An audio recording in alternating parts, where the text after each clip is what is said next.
Praise Lord. യോശുവയുടെ പുസ്തകം 11 അധ്യായം 1 മുതൽ 23 വരെയുള്ള തിരുവചനങ്ങൾ. അനന്തരം ഹാസോർ രാജാവായ യാബീൻ ഇതു കേട്ടപ്പോൾ അവൻ മാദോൻ രാജാവായ യോബാബ്, ഷിമ്രോൻ രാജാവ്, അക്ഷാഫ് രാജാവ് എന്നിവരുടെ അടുക്കലും വടക്ക് മലമ്പ്രദേശത്തും കിന്നരോത്തിന് തെക്ക് സമഭൂമിയിലും താഴ്വീതിയിലും പടിഞ്ഞാറ് ദോർമേടുകളിലും ഉള്ള രാജാക്കന്മാരുടെ അടുക്കലും കിഴക്കും പടിഞ്ഞാറുമുള്ള കനാന്യർ, പർവ്വതങ്ങളിലെ അമോര്യർ, ഹിത്യർ, പെരിസ്യർ, എബൂസ്യർ, മിഷ്പെദേശത്ത്, ഹെർമോന്റെ അടിവാരത്തുള്ള ഹിവ്യർ എന്നിവരുടെ അടുക്കലും ആളയച്ചു. അവർ പെരുപ്പത്തിൽ കടൽക്കരയിലെ മണൽ പോലെ അനവധി ജനവും എത്രയും വളരെ കുതിരകളും രഥങ്ങളും കൂടിയ സൈന്യങ്ങളുമായി പുറപ്പെട്ടു. ആ രാജാക്കന്മാർ എല്ലാവരും ഒന്നിച്ചുകൂടി ഇസ്രയേലിനോട് യുദ്ധം ചെയ്യുവാൻ മേരോം തടാകത്തിനരികെ വന്ന് ഒരുമിച്ച് പാളയമിറങ്ങി. അപ്പോൾ യഹോവ യോശുവയോട്, അവരെ പേടിക്കേണ്ട, ഞാൻ നാളെ ഈ നേരം അവരെയൊക്കെയും ഇസ്രയേലിൻ്റെ മുമ്പിൽ ചത്തുവീഴുമാറാക്കും. നീ അവരുടെ കുതിരകളുടെ കുതിഞ്ഞരമ്പ് വെട്ടി രഥങ്ങൾ തീയിട്ട് ചുട്ടുകളയണം. അങ്ങനെ യോശുവയും പടജനമൊക്കെയും മേരോം തടാകത്തിനരികെ പെട്ടെന്ന് അവരുടെ നേരെ വന്ന് അവരെ ആക്രമിച്ചു. യഹോവ അവരെ ഇസ്രയേലിൻ്റെ കയ്യിലേൽപ്പിച്ചു. അവർ അവരെ തോൽപ്പിച്ചു. മഹാനഗരമായ സീദോൻ വരെയും മിസ്രഫോത്മയീം വരെയും കിഴക്കോട്ട് മിസ്പെ താഴ്വീതി വരെയും അവരെ ഓടിച്ചു. ആരും ശേഷിക്കാതെ വണ്ണം സംഹരിച്ചു കളഞ്ഞു. യഹോവ തന്നോട് കൽപ്പിച്ചതുപോലെ യോശുവ അവരോട് ചെയ്തു. അവരുടെ കുതിരകളുടെ കുതിഞ്ഞരമ്പ് വെട്ടി രഥങ്ങൾ തീയിട്ട് ചുട്ടുകളഞ്ഞു. യോശുവ ആ സമയം തിരിഞ്ഞ് ഹാസോർ പിടിച്ച് അതിലെ രാജാവിനെ വാൾ കൊണ്ട് കൊന്നു. ഹാസോർ മുമ്പേ ആ രാജ്യങ്ങൾക്കൊക്കെയും മൂലസ്ഥാനമായിരുന്നു. അവർ അതിലെ സകല മനുഷ്യരെയും വാളിൻ്റെ വായ്ത്തലയാൽ വെട്ടി നിർമൂലമാക്കി. ആരും ജീവനോടെ ശേഷിച്ചില്ല. അവൻ ഹാസോരിനെ തീ കൊടുത്തു ചുട്ടുകളഞ്ഞു.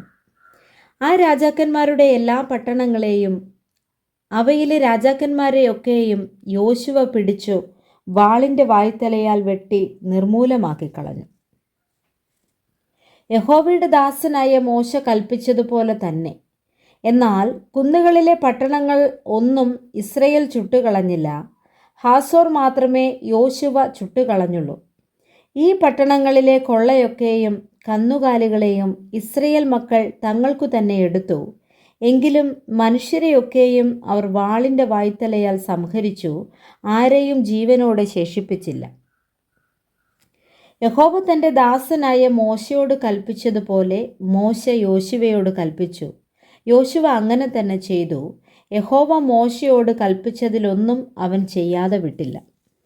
ഇങ്ങനെ മലനാടും തെക്കേ ദേശമൊക്കെയും ഗോശൻ ദേശമൊക്കെയും താഴ്വീതിയും അരാബായും ഇസ്രയേൽ മലനാടും അതിൻ്റെ താഴ്വീതിയും സെയീരിലേക്കുള്ള കയറ്റത്തിലെ മൊട്ടക്കുന്ന് തുടങ്ങി ഹെർമോൻ പർവ്വതത്തിൻ്റെ അടിവാരത്തുള്ള ലെബാനോൻ താഴ്വരയിലെ ബാൽഗാദ് വരെയുള്ള ദേശമൊക്കെയും യോശുവ പിടിച്ചു.